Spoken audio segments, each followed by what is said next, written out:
Halo semuanya, welcome to EOC Online Service. Saya berharap kita semua boleh terus stay tune bersama-sama. Dan thank you for stay tune lagi dan lagi di EOC Online Service. Buat yang pertama kali join us, welcome. Saya berharap beberapa menit ke depan jadi menit-menit yang menginspirasi kehidupan Anda. Selama sebulan ini, sebulan lebih bahkan, ada beberapa pendeta teman-teman kita, tamu-tamu yang sangat luar biasa. Kita nggak sebut tamu tapi sebut sahabat, karena benar-benar kita sahabat dengan mereka dan mereka kasih waktu buat kita bersama-sama. So akan minggu ini ada Pastor Joan Mogi yang akan sangat menginspirasi, dan saya ingin ajak kita semua untuk buka hati kita, punyailah rasa haus dan lapar terhadap hadirat Tuhan. Ketika kita nyanyi bareng-bareng, saya percaya nyanyinya bakal seru sekali dan pesannya juga bakal menginspirasi. So jauhkan semua godaan-godaan yang mengganggu Anda untuk gak fokus. Try to focus. Ini gak sampai 1,5 jam, less than 90 minutes. Come on. Saya percaya kita bisa mengkhususkan waktu supaya kita semua bisa fokus dan benar-benar bisa sama-sama terinspirasi, baik dari lagu dan juga dari pesan, baik dari pengumuman dan lain sebagainya. So inilah yang akan kita lihat bersama-sama, EOC Online Service. Enjoy, God bless. Halo semuanya, welcome to Alpha Omega Church Online Service. Hari ini akan jadi hari yang luar biasa. Mari kita bernyanyi bersama, kita tepuk tangan bersama.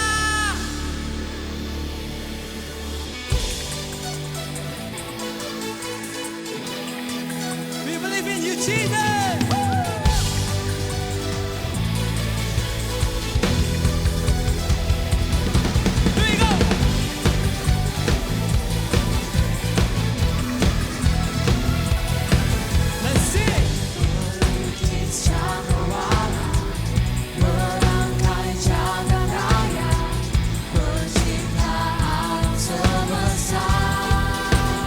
Pemilik kehidupan, yang sanggup menyelamatkan jalan kebenaran. Angkat tangan kita bersama-sama. Kami rindukan kuasa lawakan-Mu, kebangkitan pasti terjadi.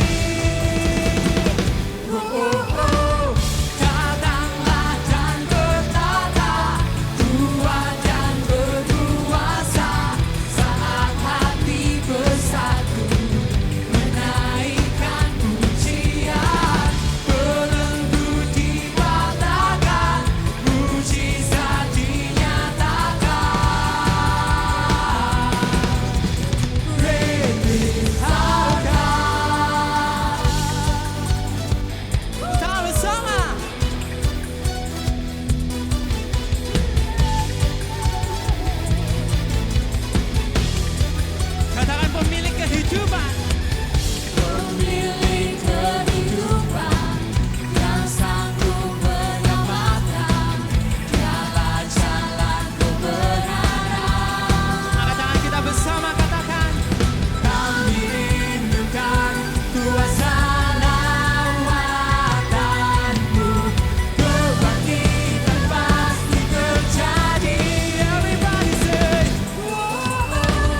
urapi setiap kami ya Tuhan. We need your anointing,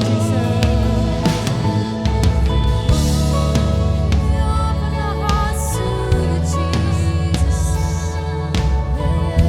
Katakan bersama, reveal the fire. Reveal the fire. I wanna burn brighter. I wanna burn brighter. My all on the altar.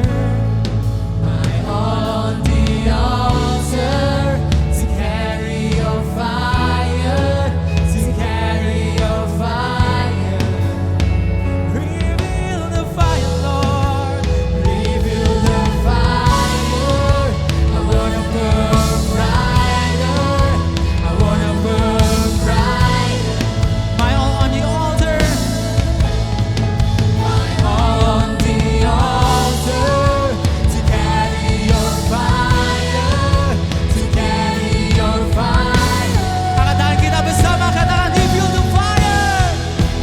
Reveal the fire. I wanna burn brighter. Ini yang jadi doa setiap kami Tuhan. Thank you Lord. On the altar. To carry your fire. To carry your fire. Mari bersama nyanyikan. Let your fire fall us. All consuming fire fall. There is nothing I want more than to carry your flame always. To carry your spirit move, spirit move. I need to encounter you. Come and sweep across this place like a rushing wind right now. Come and move again. Lord, we desire more of your fire. Come and consume us, fan into flame. Pour out your spirit, Lord, how we need it. Come and consume us, fan into flame.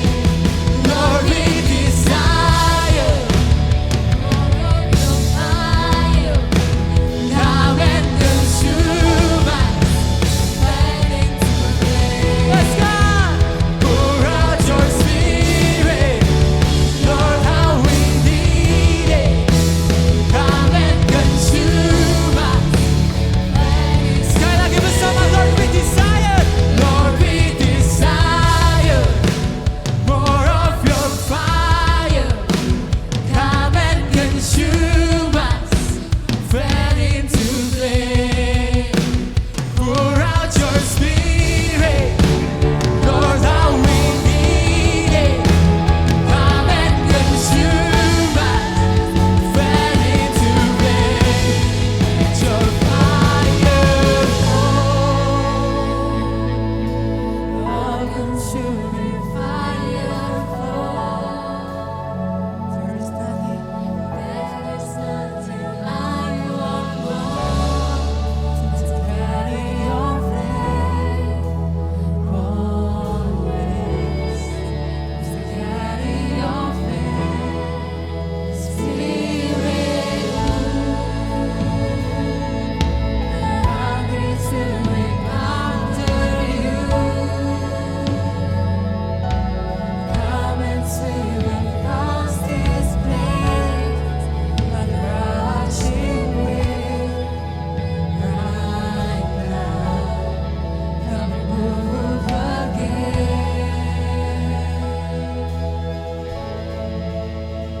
Bapak Ibu Saudara,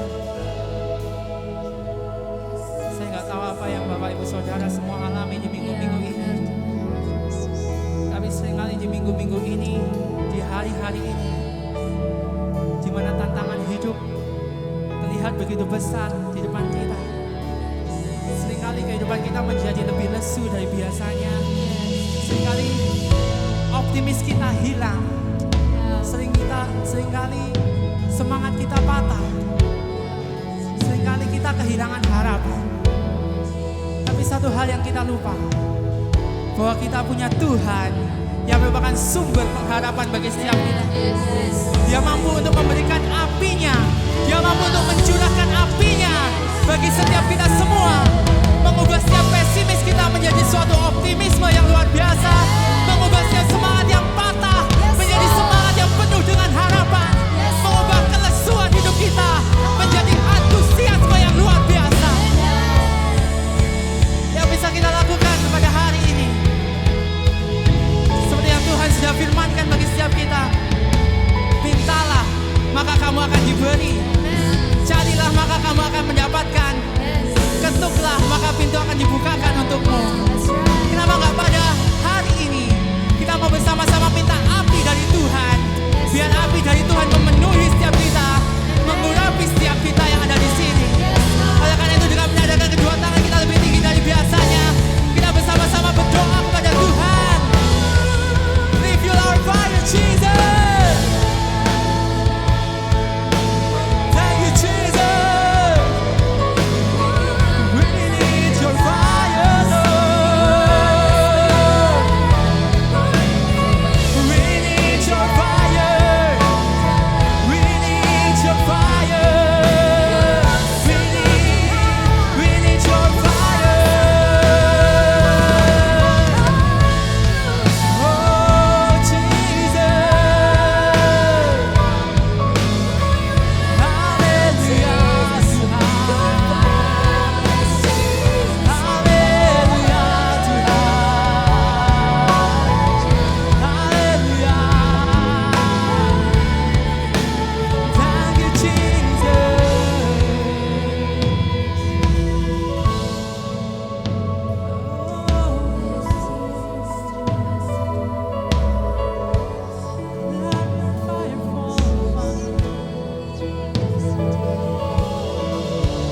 Cause we desire your fire.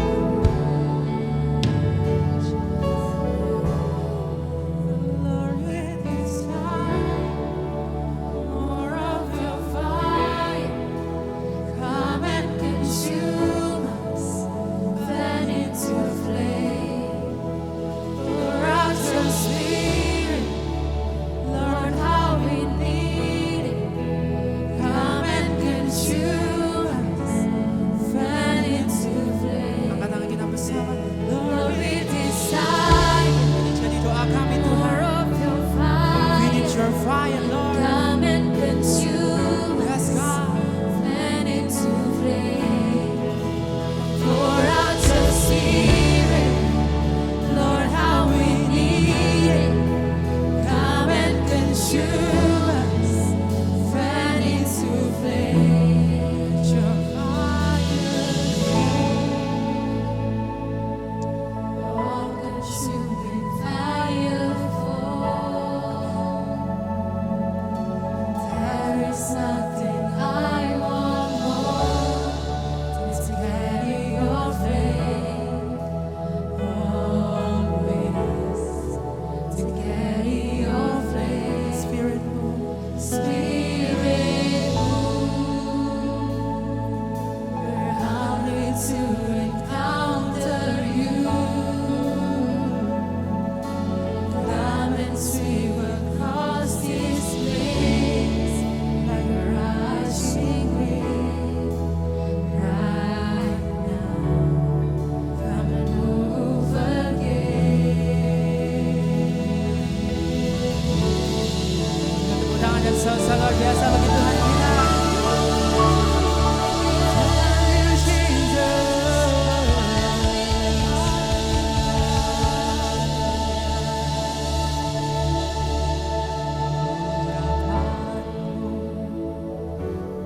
Thank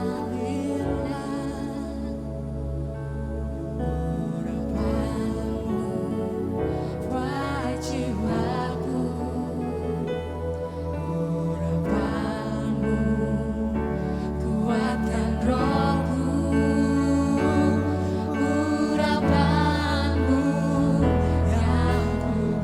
kedua tangan kita bersama katakan. Urapanmu mengalirlah Di tempat ini. buat jiwaku. Urapanmu kuatkan rohku.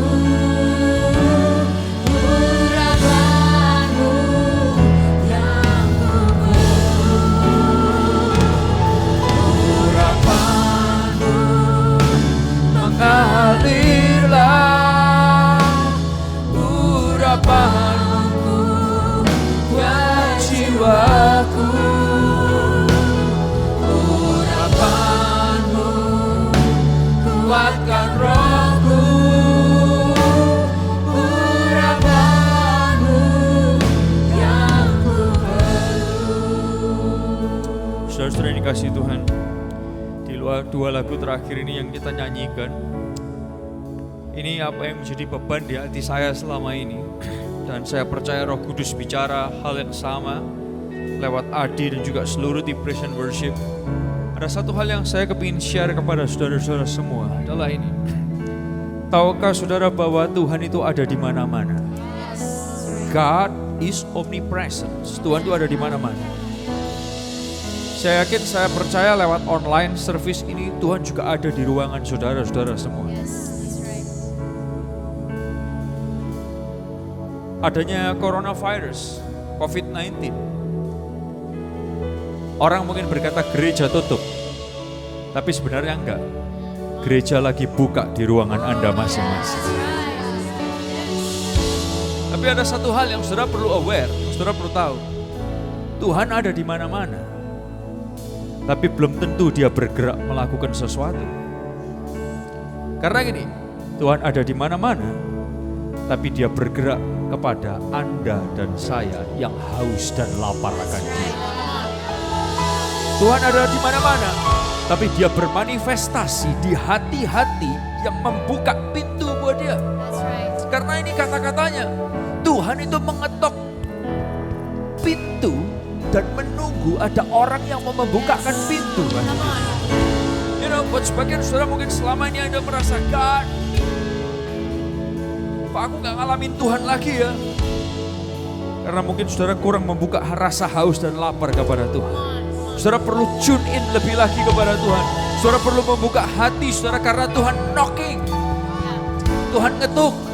Dan di dua lagu terakhir ini saya percaya adalah lagu yang membuka pintu saudara dan mulai mendorong pintu saudara, membuka supaya welcoming Tuhan masuk ke dalam hatimu dan bermanifestasi.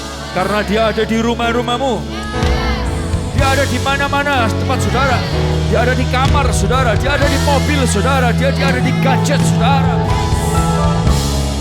Dan ketika Tuhan sedang mengetok, dia menunggu ada kunci yang dibuka, ada hati yang dibuka, hati yang haus dan hati yang lapar akan Tuhan. Dan ketika saudara welcome dia, saudara berkata, urapanmu mengalirlah. Maka akan ada urapan atas pekerjaan saudara, maka akan ada urapan atas keluarga saudara, maka akan ada urapan yang segar yang mengalir atas sekolah saudara, maka akan ada urapan yang segar yang mengalir atas apapun yang saudara lakukan. Dan ketika urapan itu mengalir, breakthrough mulai terjadi di dalam nama Yesus. Terobosan mulai terjadi di dalam nama Yesus. Saya ngajak saudara dimanapun Anda berada, oh nyanyikan lagu ini sebagai momen Anda membuka kunci. Urapanmu membuka pintu. Welcome Tuhan. Katakan, ini yang aku nantikan, ini yang aku rindukan. Haleluya, haleluya. Yes God, Engkau ada di mana-mana. Engkau bermanifestasi di hati yang lapar dan haus. Oh Holy Spirit, Holy Spirit. Yes God. Dengan hati yang haus dan lapar, urapanmu, urapanmu mengalirlah, urapanmu buat jiwaku, urapan kuatkan roh setiap kami Tuhan. Yes God, yes God.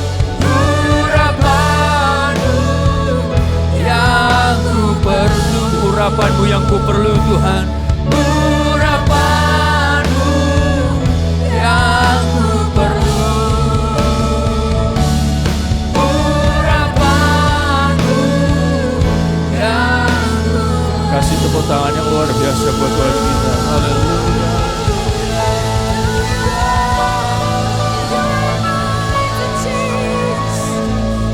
Saya ingin ambil waktu 1-2 menit ke depan.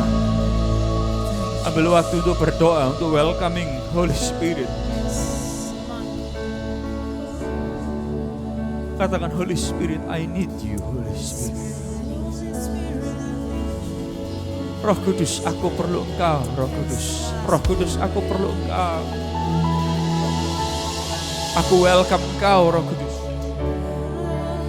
Aku welcome Engkau untuk bermanifestasi, untuk berkarya, untuk bekerja, melakukan sesuatu yang luar biasa. I welcome you, Holy Spirit.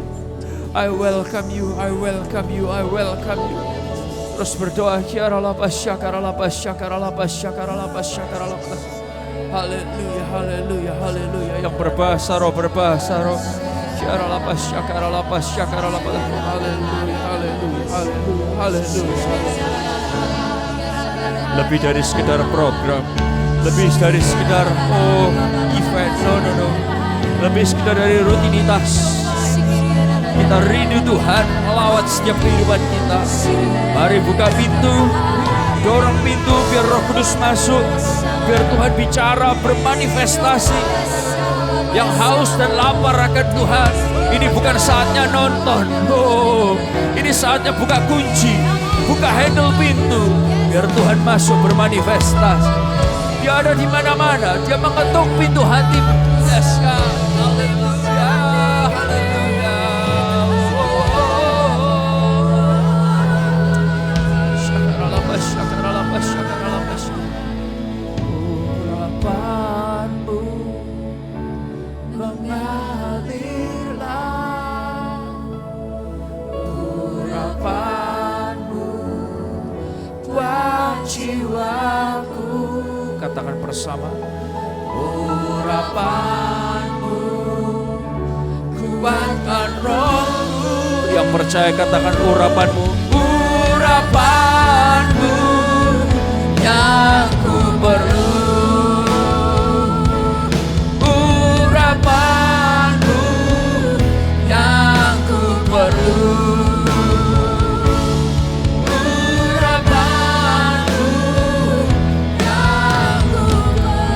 Sekali lagi tepuk tangan yang luar biasa buat Tuhan kita. Thank you Jesus, thank you God, thank you God. Terima kasih.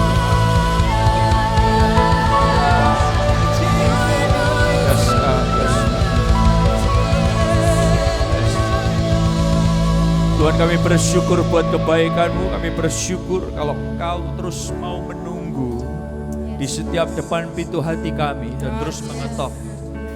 Mungkin kami lupa, mungkin kami bosan, mungkin kami capek, tapi thank you buat gak capek-capek nungguin kami dan ngetok kami lagi dan lagi. Ngetok hati kami lagi dan lagi.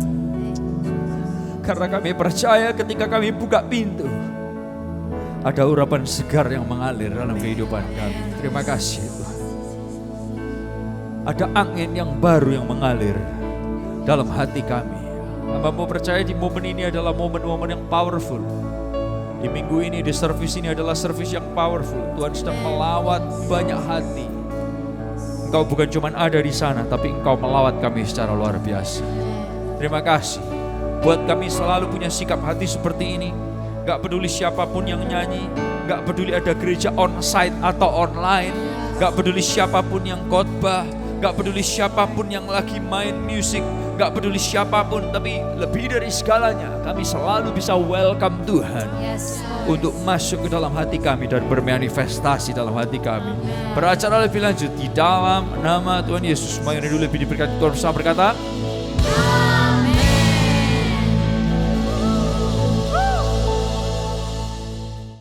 Thank you for singing and worshiping with us. Berikut ini adalah beberapa hal yang bisa saya sampaikan. Kalau Anda baru di AOC dan want to connect with us, Anda bisa menghubungi kami melalui nomor di bawah ini. We believe in cell group and growing in community, so jangan miss out pertemuan komsel mau online atau offline sesuai dengan kesepakatan Komsel masing-masing. And while you are on the channel, jangan lupa klik like, subscribe, dan juga share link ini ke teman-teman atau orang-orang lain yang Anda tahu membutuhkan. Dan setiap hari Jumat, kita masih tetap mau connect dengan Anda melalui short message yang disebut dengan Devotional Minutes. Anda bisa saksikan di masing-masing Instagram Alpha Omega Church. Dan biarlah ini bisa menguatkan dan juga menyegarkan kita semua. Dan hari ini kita akan diberkati oleh pembicara yang sangat spesial, teman baik AOC, yaitu Pastor Juan Mogi dari GPI Gilgal. So, enjoy the rest of the service and God bless you. Halo semua, baik keluarga maupun kawan dari Alpha Omega Church. Perkenalkan, nama saya Peter dari AOC DPU. Dan saya sudah bergereja dan tertanam serta bertumbuh di gereja ini dari tahun 2013. Dan terima kasih untuk kesempatan dari para tim gembala, khususnya C. Elisheba, atas dari tahun 2015 tersebut saya dapat menjadi seorang pemimpin kelompok sel. Ya, bertahan di momen-momen seperti ini, di mana kita beralih dari komsel onsite menjadi komsel yang online, adalah hal yang cukup menantang bagi saya tersendiri. Karena di momen ini kita yang awalnya bertemu secara fisik, kita akhirnya bertemu dari laptop ataupun dari HP masing-masing. Nah, dari minggu ke minggu, komsel saya mengalami antusiasme yang cukup menurun. Nah, menghadapi kondisi komsel yang seperti itu, saya melakukan sharing kepada mentor-mentor rohani saya di Alpha Omega Church, dan saya kembali untuk ditantang untuk men-stretch kapasitas saya, di mana saya harus menegur dari tim inti saya, karena di proses selama komsel online ini terasa bahwa antusiasme itu sangat menurun. Nah, di momen itu saya merasa bahwa saya takut, karena kalau sampai teguran yang saya sampaikan ini landing ke hati mereka dan mereka sakit hati atau mereka tidak menerima apa yang saya sampaikan, dan juga saya sendiri sebagai PKS, saya masih memiliki banyak kekurangan.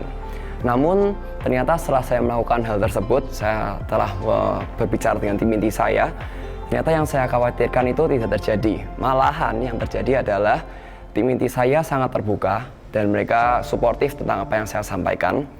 Dan di momen itu saya juga mengevaluasi diri saya tersendiri, karena dari mereka menyampaikan bahwa memang dari saya sebagai PKS, saya masih memberikan arahan yang kurang jelas.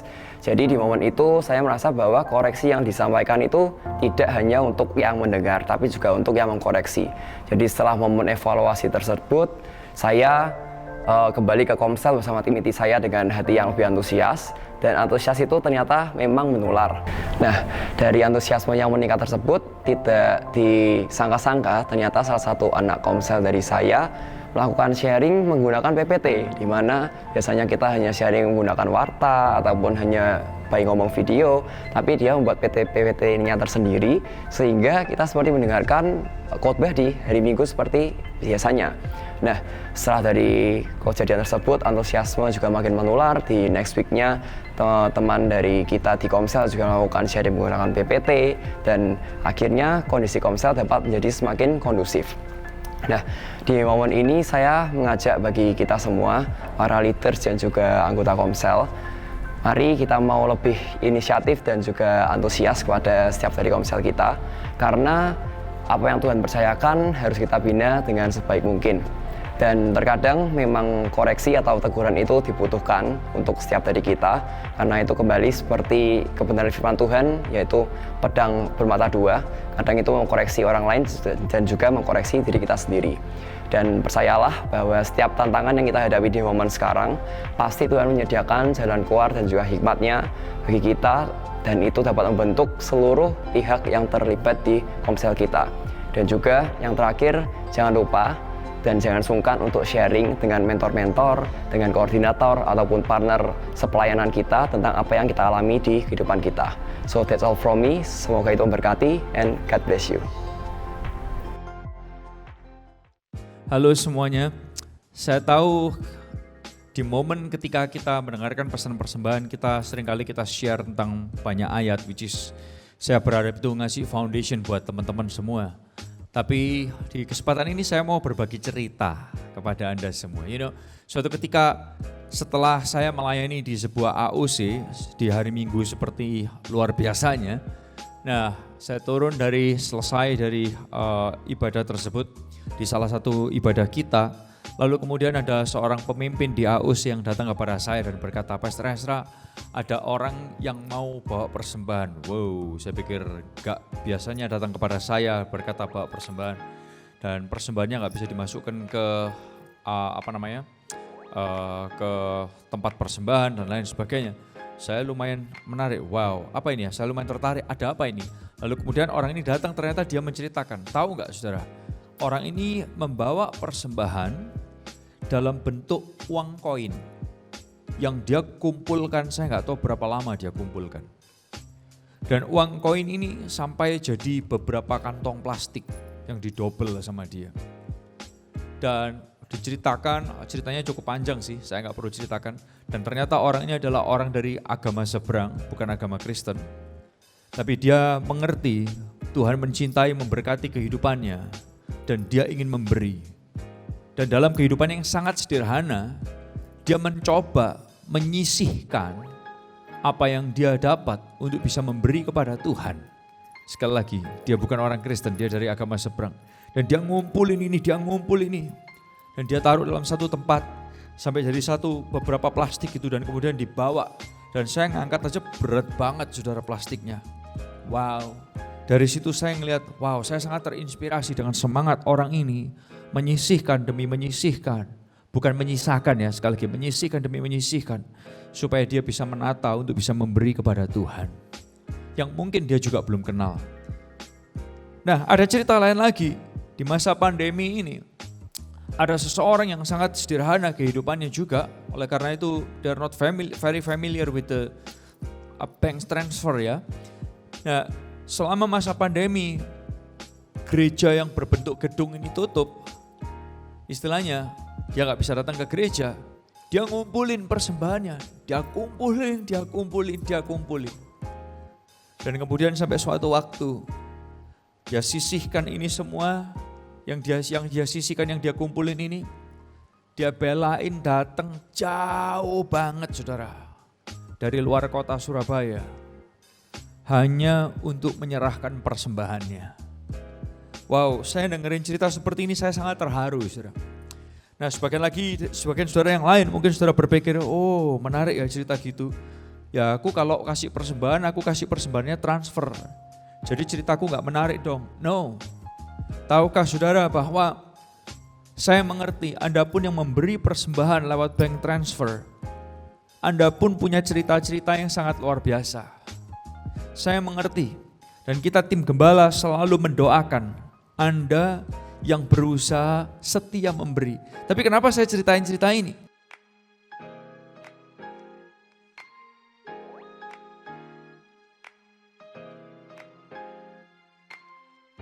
Menata lagi untuk persembahan khusus.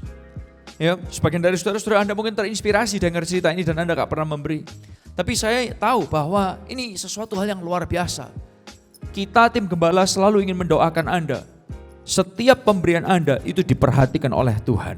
Kenapa saya ceritakan ini? Karena saya tahu semua yang memberi dalam bentuk mungkin cash, dalam bentuk transfer, Anda menyisihkan, Anda mengutamakan supaya Anda bisa memberi kepada Tuhan. Dan saudara gak perlu ragu, saudara gak perlu takut. Selalu perlu saudara ingat bahwa Tuhan memperhatikan apa yang saudara lakukan. Yang memberi lewat bank transfer pun saya mengerti. Gak semua situasinya selalu gampang-gampang. Tapi kalau toh lagi gampang buat saudara Anda mengutamakan memberi, saya salut banget kepada saudara. Tapi kalau Anda lagi dalam situasi susah, tapi Anda belajar tetap taat dan setia dalam pemberian saudara, saya juga salut kepada saudara. Saya tahu banyak orang mengutamakan Tuhan memberi, karena ini ada sebuah pesan yang ketika saya renungkan cerita-cerita ini, saya menemukan kata-kata ini bagus sekali. Saya berharap ini juga boleh jadi hal yang menolong Anda untuk boleh tetap semangat dalam pemberian saudara, dalam kesetiaan Anda dalam memberi. Bahwa gini saudara, berpikirlah bahwa memberi bukanlah kewajiban, tetapi kehormatan. Memberi bukanlah kewajiban, tetapi kehormatan.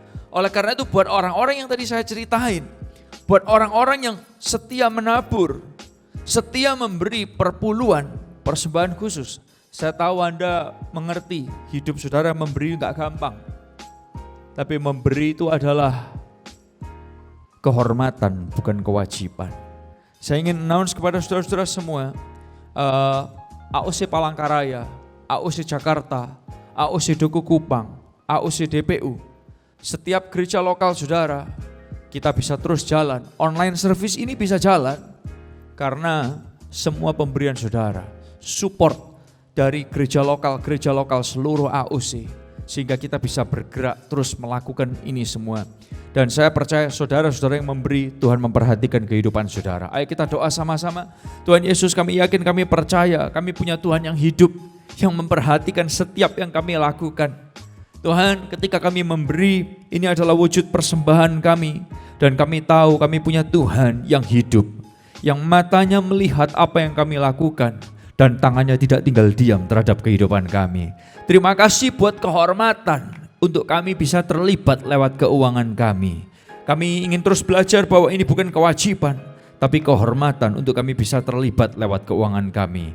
Di dalam nama Tuhan Yesus, haleluya, amin. Anda bisa memberi lewat nomor rekening yang ada di depan saudara. Buat Anda yang punya gereja lokal dan lagi ngikutin AOC online service, kalau Anda udah punya gereja lokal, tolong jangan memberi ke AOC, tapi memberilah kepada gereja lokal saudara. Tanyalah pendeta saudara nomor rekeningnya. Tapi kalau Anda nggak punya gereja lokal dan Anda kepingin terlibat dengan apa yang AOC lakukan, Anda juga boleh terlibat lewat nomor rekening yang ada di layar saudara. God bless.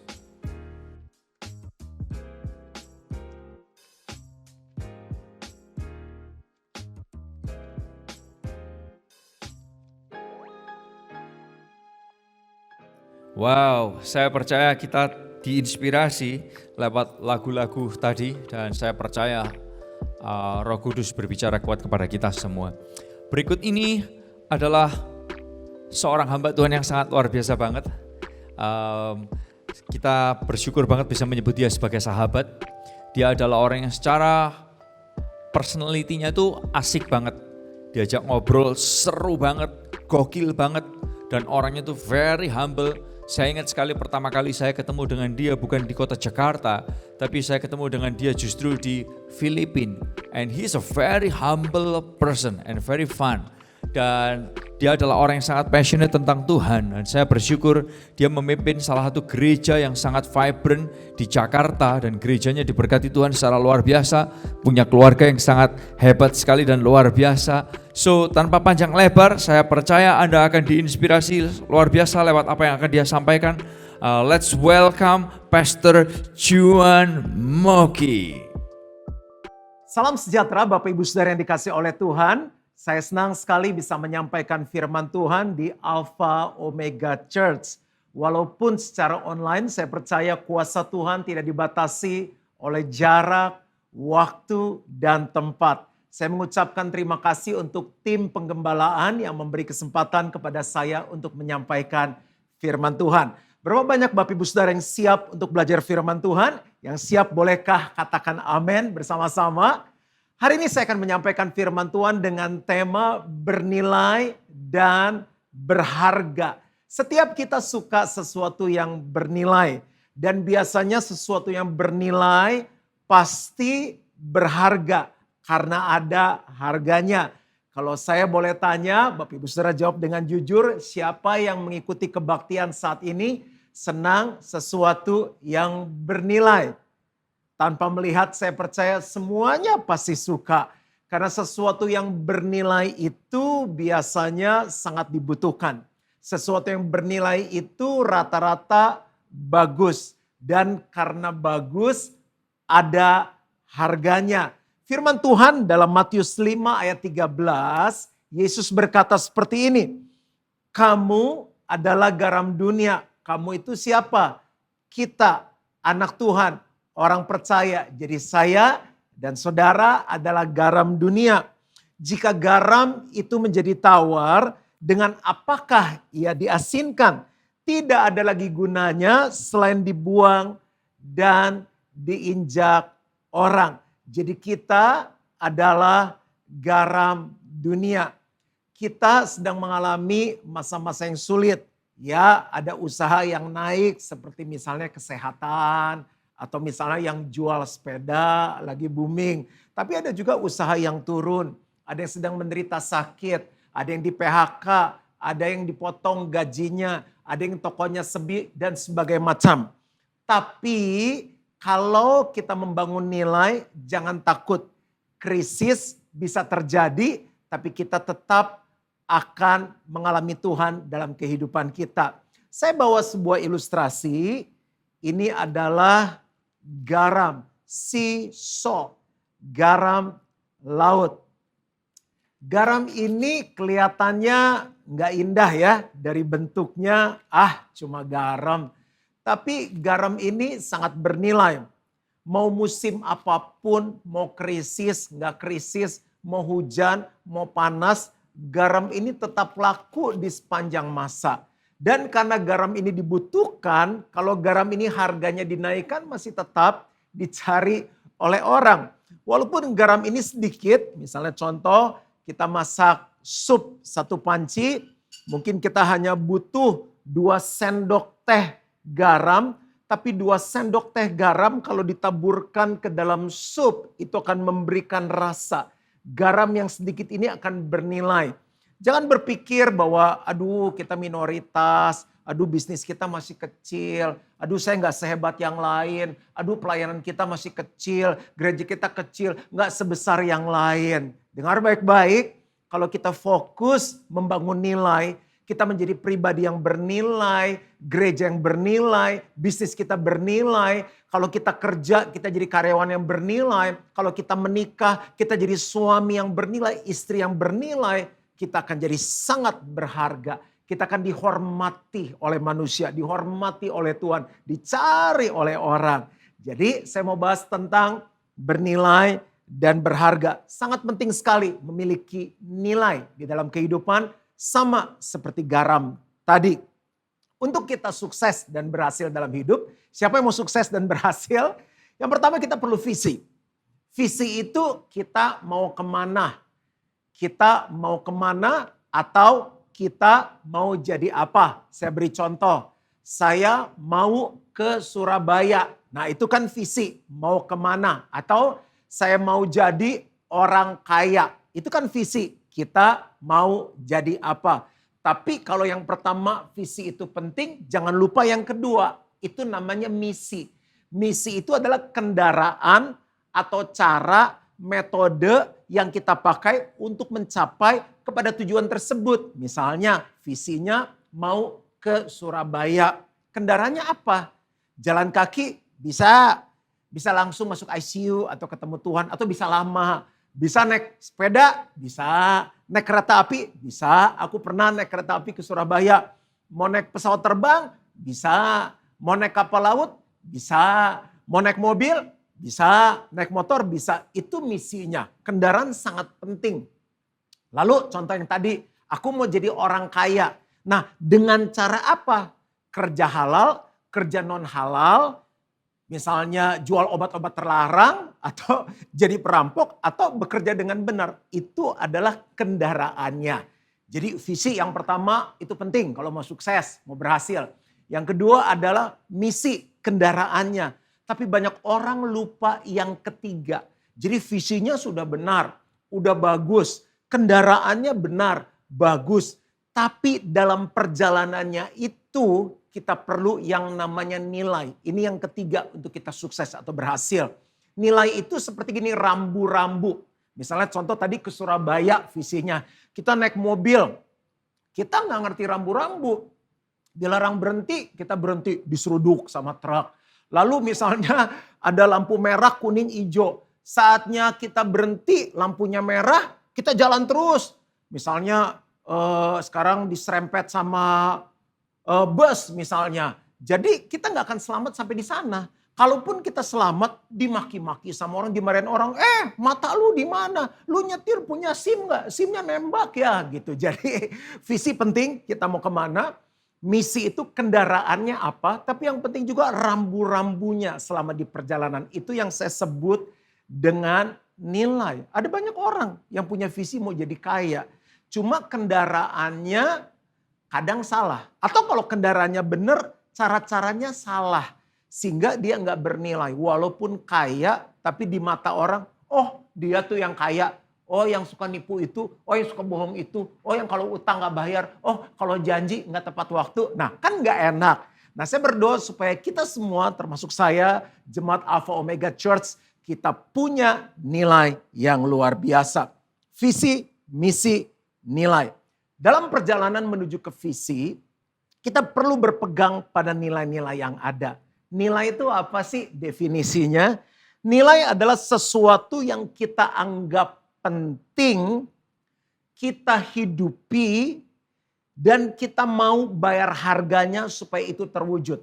Saya ulangi sekali lagi, nilai adalah sesuatu yang kita anggap penting, kita hidupi, dan kita mau bayar harganya. Pakai bahasa Inggris sedikit ya, kerennya begini. Value is what we stand and live for. Value is what we stand and live for. Nah, bagi saya pribadi yang saya percaya dan saya anggap penting itu adalah firman Tuhan. Jadi dalam hidupku, dalam keluarga yang saya bangun, dalam gereja yang Tuhan izinkan, Tuhan percayakan saya gembalakan, saya nggak ngambil nilai dari mana-mana. Ini saya pilih nilai firman Tuhan. Itu yang saya anggap penting, saya percayai, saya hidupi, dan saya mau bayar harganya supaya itu terjadi dalam hidupku. Nah, saya nggak tahu Bapak Ibu Saudara pilih apa, tapi saya pilih firman Tuhan. Nah, bagaimana cara bekerja nilai dalam kehidupan kita? Sederhana sekali. Dimulai dari apa yang kita percaya. Misalnya saya kasih contoh ya, kejujuran. Di Alkitab saya baca tuh jujur itu penting. Jadi mulai dari beliefs, kepercayaan. Saya percaya jujur itu penting. Jujur itu Alkitabiah. Tuhan mau kita jujur. Nah waktu saya percaya jujur itu penting, dari beliefs itu menjadi values. Jujur itu menjadi nilai dalam hidup saya. Jika ya, katakan ya. Jika tidak, katakan tidak. Sederhana itu. Lalu setelah saya jadikan itu nilai, saya lakukan itu dalam hidup menjadi tindakan atau action. Dari beliefs, dari kepercayaan menjadi nilai atau values. Dari values atau nilai menjadi action atau tindakan. Dalam sehari-hari yang saya lakukan, saya mau untuk jujur. Nah, karena saya lakukan setiap kali, saya bilang saya mau jujur. Tuhan tolong saya supaya jujur. Itu menjadi kebiasaan atau habit. Menjadi kebiasaan atau habit. Sama juga kalau orang suka bohong, dia percaya, ya bohong lah. Mana bisa dagang kalau nggak bohong. Waktu dia percaya itu benar, itu jadi nilainya. Dan dia lakukan, itu jadi kebiasaan. Jadi sampai lupa. Kapan bohongnya? Bohong pertama lupa, ditutupi sama bohong kedua, ditutupi sama bohong ketiga, akhirnya bohong terus. Nah kembali ke jujur. Waktu jujur jadi kebiasaan atau habit saya, itu menjadi karakter saya. Ya udah karakternya jujur. Nah waktu itu menjadi karakter, itu akan menjadi yang namanya culture atau budaya. Banyak orang suka ngomong, culture bro, culture sis. Tapi dia gak ngerti artinya. Culture, budaya adalah sesuatu yang terbentuk dari apa yang kita percaya.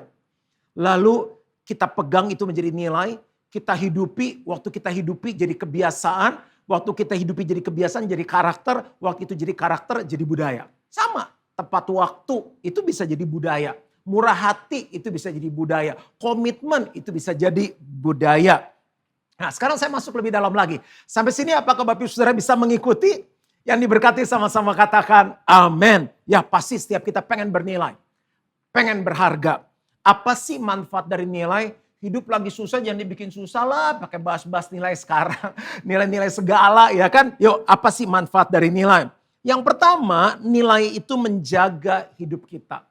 Nilai itu menjaga hidup kita. Ada orang beli asuransi untuk jaga hidupnya. Bagus. Ada orang beli alarm jaga rumahnya, jaga mobilnya. Bagus. Ada orang pakai detektif, pakai security, pakai ajudan, pakai detektif jaga hidupnya. Bagus. Tapi ada satu yang luar biasa yaitu values. Nilai menjaga hidup kita. Masih contohnya tadi tentang kejujuran. Jadi contohnya bolak-balik ini ya jujur tepat waktu, jujur tepat waktu. Nanti Bapak Ibu Saudara bisa pilih nilai yang lain yang Bapak Ibu percaya dari firman Tuhan. Misalnya contoh tentang kejujuran. Bapak Ibu pengen nggak punya asisten rumah tangga atau ada istilahnya pembantu rumah tangga. Kita perlu ditolong kan. Pengen nggak punya asisten rumah tangga, pembantu rumah tangga yang nggak jujur? Nggak pengen. Kita pengen asisten rumah tangga yang jujur. Kita perlu misalnya supir, pengemudi yang bantu kita nyetir. Pengen yang jujur atau yang nggak jujur? Saya pernah punya teman dapat pengemudi yang baru, dia turun di sebuah mall, lalu dia masuk ke dalam makan. Begitu dia mau panggil kembali lewat car call, panggilan kepada mobil sekian dari sini. Nggak datang-datang, di telepon udah mati, dibawa kabur mobilnya. Kita perlu supir yang jujur. Sampai kapan orang perlu asisten rumah tangga, pembantu rumah tangga? Sampai waktu yang lama. Krisis orang tetap perlu. Krisis orang tetap perlu supir. Dibutuhkan supir yang jujur. Nggak akan takut kehilangan pekerjaan. Contoh lain, kepala negara, kepala pemerintahan. Kita pengen yang jujur nggak? Atau pengen yang korupsi? Yang koruptor? Kita pengen yang jujur. Pasti dipilih. Karena kan setelah 2 tahun pemilihan, 2 tahun kepemimpinan harus naik yang baru. Siapa tahu nanti yang berikutnya bisa muncul dari Alpha Omega Church. Misalnya Gubernur Jawa Timur, tidak ada yang mustahil bagi Tuhan. Apalagi bagian keuangan, bisnis kecil, usaha kecil, bisnis besar, usaha besar, pasti uangnya harus dikelola. Pencatatan, ada akuntan, ada kasir, ada bendahara, ya kan? Perlu yang jujur. Ya kalau uangnya udah dikit, bisnisnya dikit, terus bagian keuangan gak jujur, ya habis lah itu uang, apalagi kalau yang besar. Jadi walaupun krisis atau tidak, bagian keuangan terus diperlukan. Tapi yang jujur itu menjaga hidup kita. Apalagi pasangan hidup. Ayo yang masih single. Pengen gak punya calon suami yang hebat, ganteng, keren, tinggi 180, mulus, bersih. Sini kayak habis dicukur jenggotnya hijau-hijau, biru-biru. Sini ada belahannya, mungkin habis ketimpa asbak atau jatuh. Wah ganteng deh. Kalau dia jalan, itu cewek-cewek pada nengok. Wah hebat. Turunnya dari mobil yang buka sendiri. Begitu. Wah rapi deh. Rambutnya klimis. Itu kena badai, hujan, angin tetap teguh rambutnya. Terus ke gereja pula. Ayo siapa yang mau kayak gini? Pinter. Lulusan S1, S2, S3 luar negeri. Nilainya bukan hanya cum laude lagi, summa cum laude. Tapi gak jujur, gak setia. Ayo mau cewek-cewek kayak gitu? Kan gak mau. Cowok-cowok, ayo yang masih single dapat cewek-cewek yang cantik. Udah baik, wah humoris, ringan tangan, skillful, seksi, tinggi, cantik, rambutnya panjang. Tapi gak jujur. Gak mau kan? Bapak Ibu Saudara, jujur menjaga hidup kita. Ini baru contoh salah satu nilai dalam kehidupan. Ya, jadi gereja perlu punya nilai, pasti dijaga. Keluarga mesti punya nilai, pasti dijaga oleh Tuhan. Garam itu kalau nggak asin lagi nggak ada gunanya selain dibuang dan diinjak oleh orang. Mengapa dalam keluarga ada pasangan yang ditinggalkan oleh suami atau istrinya? Karena dia udah nggak punya nilai lagi dalam hidupnya. Mengapa ada orang pebisnis, orang-orang nggak mau partner lagi sama dia? Karena nggak punya nilai, nggak ada yang jaga kehidupannya. Yang kedua, apa itu manfaat dari nilai atau guna dari nilai? Nilai membuat hidup kita bernilai, sederhana. Nilai membuat hidup kita bernilai. Semua kita lahir, ini rata-rata ya botak ya, ada rambut dikit, tapi ada yang udah gondrong nggak ya lahir ya? Lahir terus ompong kan nggak ada yang giginya udah sempurna. Hai dok, nggak ada giginya udah rapi semuanya. Terus pakai jam tangan bagus, udah pakai sneakers, bawa sepeda. Hai dok, how are you? Nggak ada. Rata-rata semuanya begitu. Botak, telanjang, nggak pakai apa-apa. Mana bisa ada ngomong yang lancar. A, B, C, D, E, F, G, H, I, J, K, L, M, N, O, P. Nggak ada semua. Pertama ngomong juga. Pa, ma. Jarang yang lancar. Kenapa akhirnya kita temukan ada orang yang pinter, orang yang bernilai. Karena dari yang telanjang, yang botak, yang on itu sama orang tuanya di sekolahin itu namanya ditambahkan nilai. Diajarin kalau dikasih bilang terima kasih. Kalau ketemu orang panggil selamat malam om, selamat pagi tante, ayo kak makan. Itu diajarin nilai-nilai, makanya jadi bernilai. Di lesin Mandarin, lesin matematika, dibeliin baju, beliin sepatu ya kan. Yang cewek ditindik kupingnya kan jadi cantik ada anting-anting emasnya. Itu nilai. Makanya dalam hidup kita perlu fokus menambahkan banyak nilai. Yang paling penting nilai kebenaran. Contoh ya, kalau kita setiap hari baca Alkitab, satu ayat aja. Lakukan satu ayat itu menambahkan nilai. Besoknya tambahkan lagi satu ayat, kita hidupi, itu jadi nilai. Aduh pastor 1 tahun kan 365 hari, lama banget ya. Seminggu saya praktekin satu, oke, 1 tahun 52 minggu. Kalau 1 minggu kita dapat satu ayat Alkitab, itu adalah kebenaran, itu adalah nilai dan kita praktekkan dalam hidup kita. 1 tahun kita sudah menambahkan 52 nilai dalam hidup kita. Dahsyat. Gereja, pribadi, keluarga, fokus tambahkan nilai. Karena nilai membuat hidup kita bernilai. Dan semua orang suka cari yang bernilai. Orang sampai waiting list, sampai inden, sampai kasih DP. Barangnya datang 2 tahun lagi, nggak apa-apa, yang penting saya dapat barang itu. Bayangan nggak sih orang ke gereja kita, ke Gilgal, ke Alpha Omega Church ngantri. Pokoknya aku harus ke gereja itu, harus dapat tempat duduk. Nggak mau telat. Begitu pintu dibuka udah brrrr, orang masuk langsung penuh. Pokoknya aku mau dimuridkan di gereja ini. Karena gerejanya sibuk menambahkan nilai. Yang single-single dengar baik-baik, kalau kita sibuk menambahkan nilai, dikejar. Keren. Saya kasih contoh ya. Misalnya handphone ini saya dapat door prize, dapat handphone yang katanya harganya cukup tinggi, iPhone. Misalnya di pinggir jalan raya, saya taruh handphone ini. Menurut Bapak Ibu Saudara, berapa lama hilangnya? Berapa? 5 menit? 2 menit? 1 menit? Wah kurang cepat. Di Jakarta 30 detik hilang handphone ini. Nah handphone udah hilang nih diambil. Sekarang saya taruh barang yang berbeda. Tisu nih, tisu selembar yang bisa buat ingus. Jadi setelah habis membersihkan hidung, saya taruh tisu ini di tempat yang sama. Berapa lama ayo tisu ini hilang? Tuh, kok gak ada jawaban? Ayo berapa lama? Surabaya, Jawa Timur, berapa lama? 5 menit? Kalau di Jakarta nggak ada yang ngambil. Kenapa kalau handphone cepat diambil, yang ini lama diambil?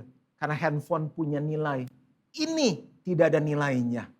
Ini handphonenya bekas tuh, udah dipakai, udah pakai IG Live, udah pakai Zoom, udah buat catatan khotbah, udah pakai telepon, WhatsApp, kok masih tetap hilang? Karena dia punya nilai. Di sini udah dipakai, tapi karena nggak ada nilai. Bagaimana dengan hidupmu? Apakah kita belajar sesuatu? Haleluya. Yang ketiga, apa sih manfaat dari nilai? Nilai itu menyatukan. Menyatukan. Persatuan itu penting. Persatuan itu penting.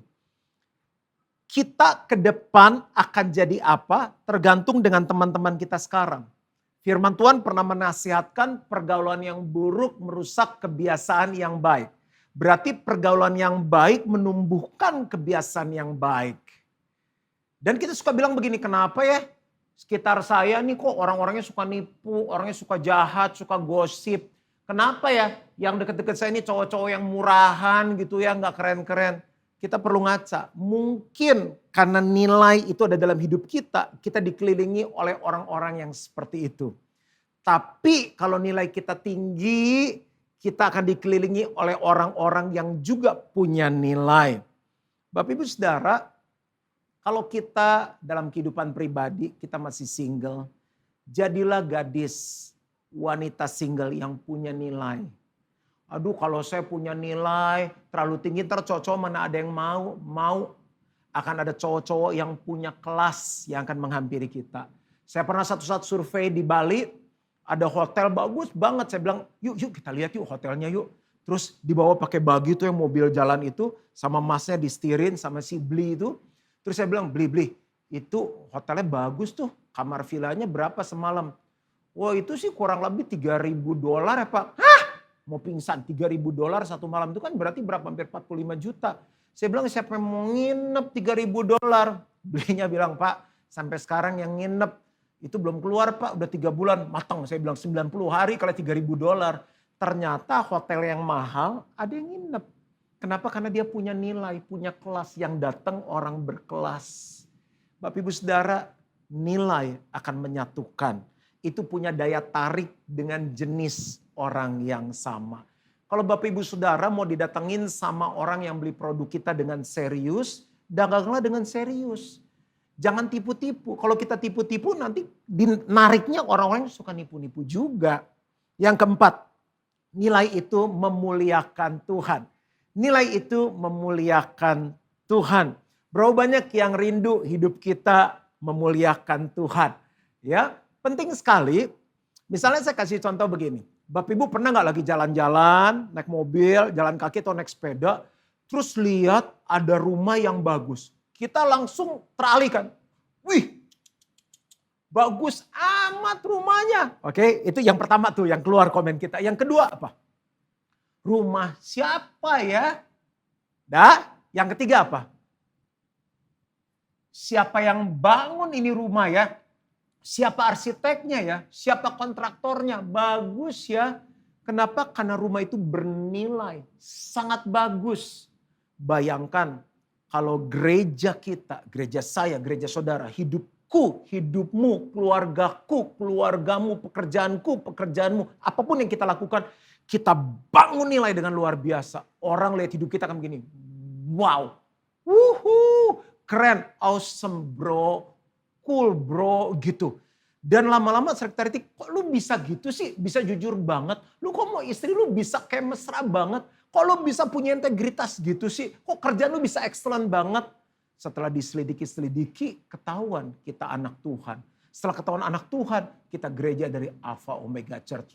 Keren. Gak usah nginjil sampai bebusa orang datang sendiri ke Tuhan. Itu pentingnya nilai. Nah, saya akan tutup dengan ini. Setelah manfaat dari nilai, bagaimana membangun kehidupan yang bernilai. Bagaimana membangun pribadi yang bernilai, keluarga yang bernilai, gereja yang bernilai. Ini bisa diterapkan di mana saja. Yang pertama, kita perlu menetapkan nilai. Kalau Anda pemimpin, pemimpin perlu menetapkan nilai. Papa, ayah, dedi perlu menetapkan nilai. Kalau belum berkeluarga, kalau kita kerja sama orang, kita perlu menetapkan nilai. Ini nilai hidupku. Contoh, saya dipercaya mengembalakan gereja GBI Gilgal. Nilai yang saya tetapkan itu fiesta, family, hubungan. Hubungan dengan Tuhan penting, hubungan dengan diri sendiri harus peace, hubungan dengan sesama. Jadi relationship, lalu integrity. Integrity itu berkata benar, berpikir benar, bertindak benar. Lalu enthusiasm, semangat. Karena Tuhan ada di dalam kita. Makanya kita lakukan semua dengan semangat. Makan dengan semangat, khotbah dengan semangat, bayar hutang dengan semangat, bayar cicilan dengan semangat. Lalu apa lagi? Serving. Saya tetapkan nilai itu. Kalau ketemu orang tanya apa kabar, apa yang saya bisa bantu, apa yang saya bisa doakan. Lalu teamwork. Ini bukan gereja Juan Mogi, bukan gereja individual, ini gereja adalah tubuh Kristus. Kita akan maju kalau semuanya berperan. Nggak ada one man show.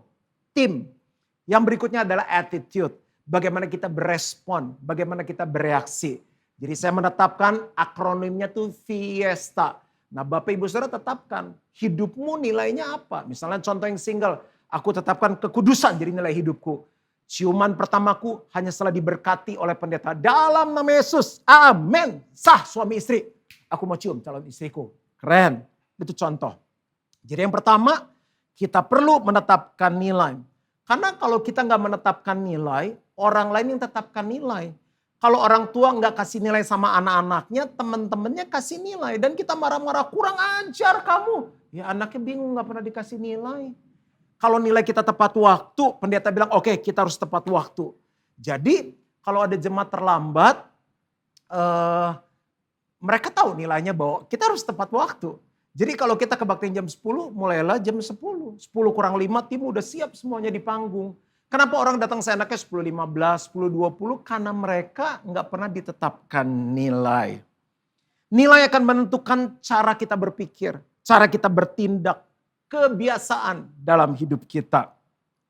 Nilai akan menolong kita dalam menimbang dan memutuskan sesuatu. Kalau nilai kita jujur, begitu ada tipuan, begitu ada tarikan, sesuatu yang menggoda, kita akan bilang nggak bisa, saya harus jujur.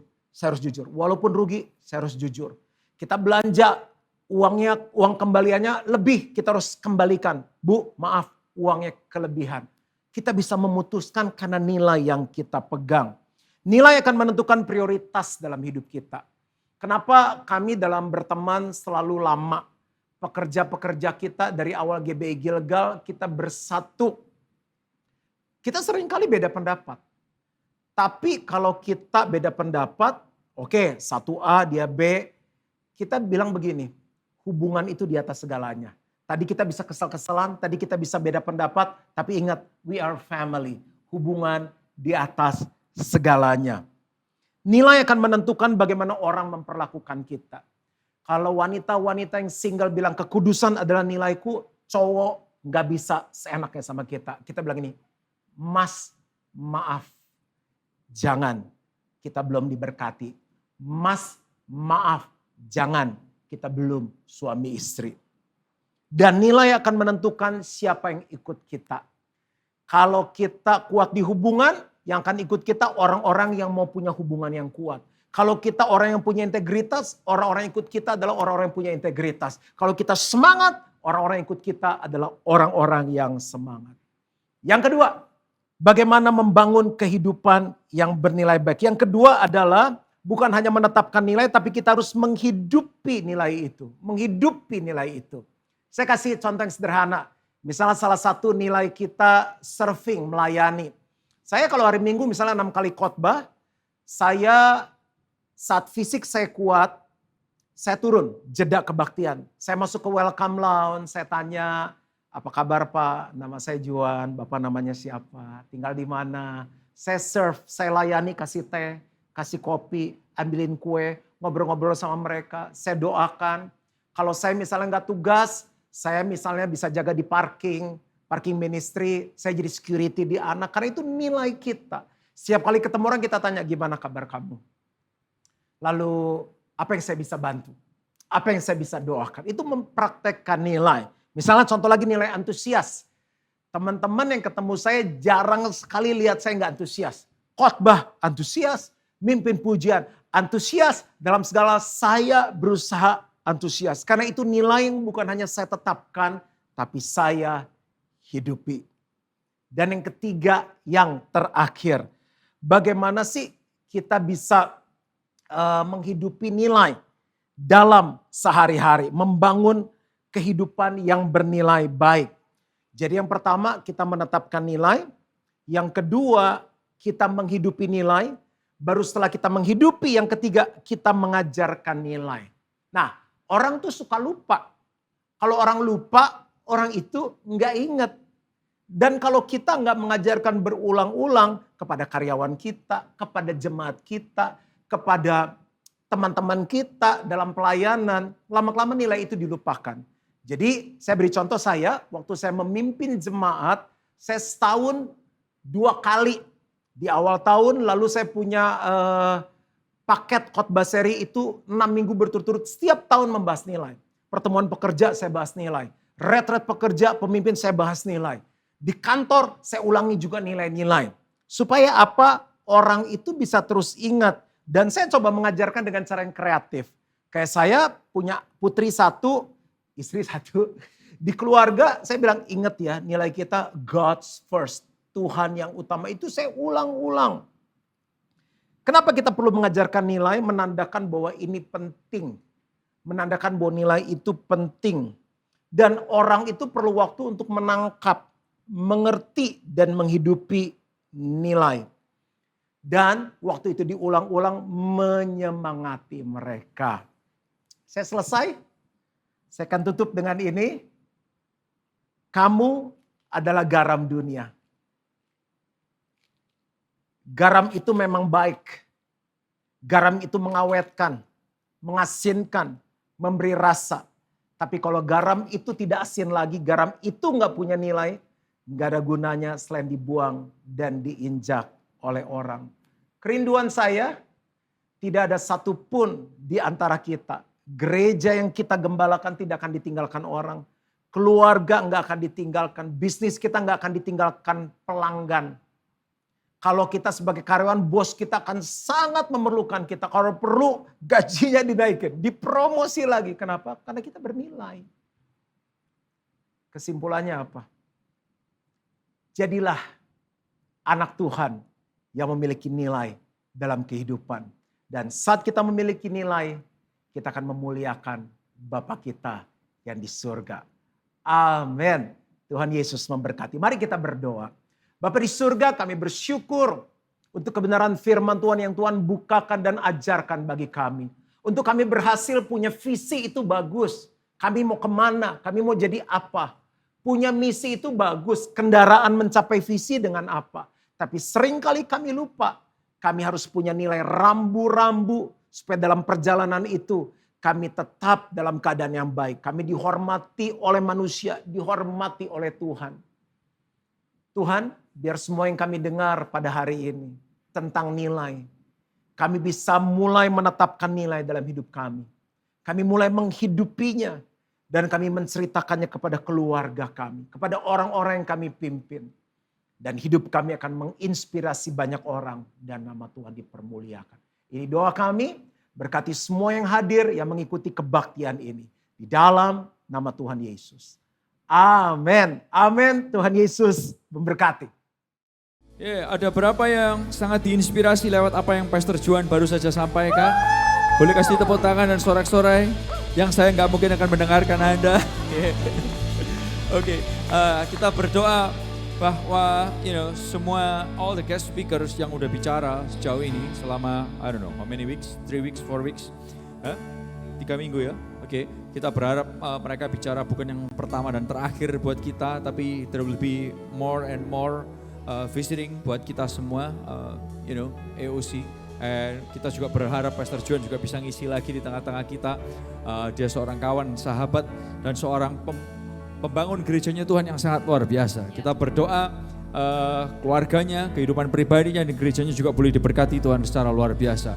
Mari kita masuk dalam doa berkat bersama-sama. Tuhan, kami bersyukur buat kesempatan kami boleh ibadah. Kami berdoa memberkati Pastor Juan, pribadinya, keluarganya, gerejanya. Terus Tuhan berikan kelimpahan-Mu dan kehebatan-Mu atas kehidupannya dan semua yang dia lakukan. Kami berdoa juga semoga apa yang ditabur boleh jadi hal yang mengakar, bertumbuh dan berbuah lebat dalam kehidupan kami semua. Tiba saatnya kami kembali ke tempat kami masing-masing. Diberkatilah pekerjaan, sekolah, rumah tangga, kesehatan, keuangan saudara dengan berkat yang melimpah-limpah dari Tuhan. Celikkan mata kami untuk boleh mengerti bahwa setiap hari adalah mujizat yang Tuhan kerjakan. Setiap menit, setiap detiknya kami adalah orang-orang yang dicintai oleh Tuhan. Dan buat kami makin mengasihi Tuhan, mengasihi sesama. Apapun yang perbuat tangan anak-anak-Mu, Engkau buat berhasil dan buat berjaya. Di dalam nama Tuhan Yesus. Semua yang percaya dan diberkati bersama berkata,